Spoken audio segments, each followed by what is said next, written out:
ஜென்ம ஜென்மோ ஜென்மி ஸ்ரீ சரண் ஸ்ரீ பாக்ய சாய். அனைவருக்கும் சாய் சுப நமஸ்காரங்கள். நிலக்கோட்டையிலிருந்து சாய் உமேஷ். ஓம் ஸ்ரீ பகவான் சத்குரு பாட்டி சித்தரின் லீலாமிருதம் 41.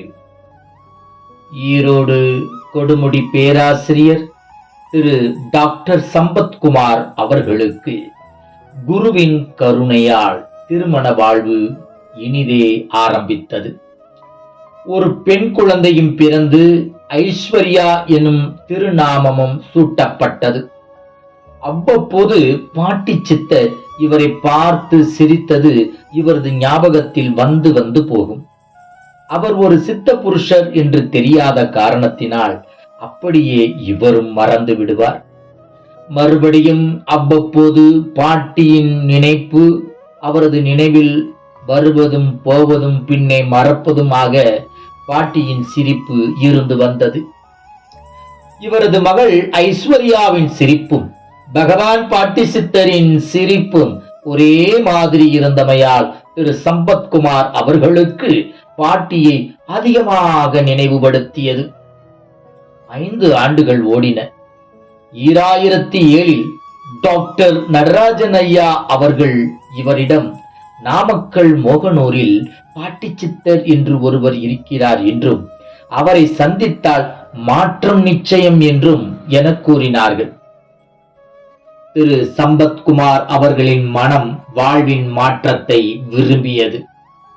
இந்த சமயத்தில் டாக்டர் நடராஜன் ஐயா அவர்களும் திரு சம்பத்குமார் அவர்களின் தந்தையாரும் நம் பகவான் பாட்டியை சந்தித்து வந்திருந்தனர். இவர்கள் இருவரும் நெருங்கிய நண்பர்கள் மட்டுமல்ல, நாங்கள் குடும்ப உறவினர்களும் கூட. திரு சம்பத்குமார் தனது தந்தையை அழைத்துக் கொண்டு மோகனூர் சென்றார். அங்கே நாவலடியான் கோவிலில் இவரை பார்த்து சிரித்த வசீகர புன்னகைக்கு சொந்தக்காரி நம் பகவான் பாட்டி அங்கு இல்லை. அந்த காந்த கண்களை காண இவரது கண்கள் ஏங்கின. மீண்டும் வெடிச்சிரிப்பை கேட்க அதே சாலையின் வழியாக பாட்டி சித்தர் அமர்ந்திருக்கும் செல்லாண்டியம்மன் கோவிலுக்கு இவர்கள் இருவரும் சென்றனர். அங்கு சாலையோரத்தில் மனிதர்கள் வசிக்க தயங்கும் புதரில் ஒரு பாட்டி இருந்தார். ஒரு சிறிய பந்தல். அப்பந்தல் உச்சிவியில் ஒன்றுக்கு மட்டுமே பாதுகாக்கும். மழைக்கு தாங்காது, மழையிடமிருந்து காக்காது. இச்சூழலில் பாட்டி ஒரு ஏகாந்த நிலையில் அரிசி மூட்டை சாக்கின் மீது அமர்ந்திருந்தார்கள். உற்று பார்த்தார் திரு சம்பத்குமார் அவர்கள். ஆம், அவரேதான். சத்தியம், அவரேதான். அவர்தான் இவரை பார்த்த சிரித்த பாட்டி.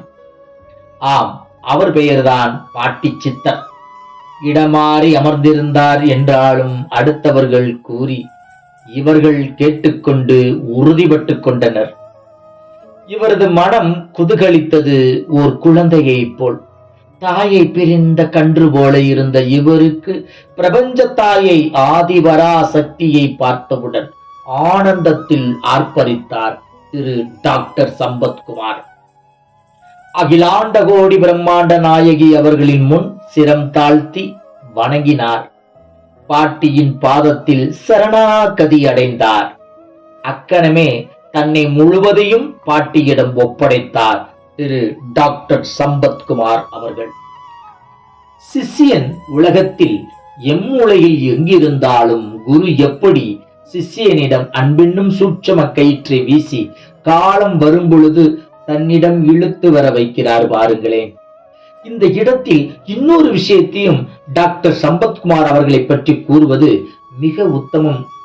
அது என்னவெனில், இவருக்கு ஒரு 10 வயது இருக்கும் பொழுது இவரது தந்தையார் ஒரு மிகப்பெரிய பிரபல ஜோதிடரம் அழைத்து சென்று இவரது ஜாதகத்தை பரிசீலிக்கும் பொழுது அந்த பிரபல ஜோதிடர் திரு சம்பத்குமார் அவர்களின் தந்தையிடம், இச்சிறுவன் 31 வயது ஆகும் பொழுது சக்தி வாய்ந்த ஒரு பெண் மகானை சந்திப்பான் என்றும் அந்த பெண் சித்தரால் இவனுடைய வாழ்வு மாறும் என்றும் பின் இவனுடைய வாழ்வு மலரும் என்றும் அதற்கு பின் அவர்களது பணியும் செய்வான் என்றும் அவர் கூறியது நினைவிற்கு வந்தது. மாறியதா வாழ்வு? மாறியது. மாற்றியது யார்? அன்னை உமா மகேஸ்வரி. எப்படி மாற்றினார்கள்? இனி வரும் காணொளியில் கண்டு அந்த லீலாமிர்தத்தை பகிர்ந்து பருகுவோம். ஜெய் குரு பாட்டி, ஜெய் குரு பாட்டி. நற்பவி பாட்டி.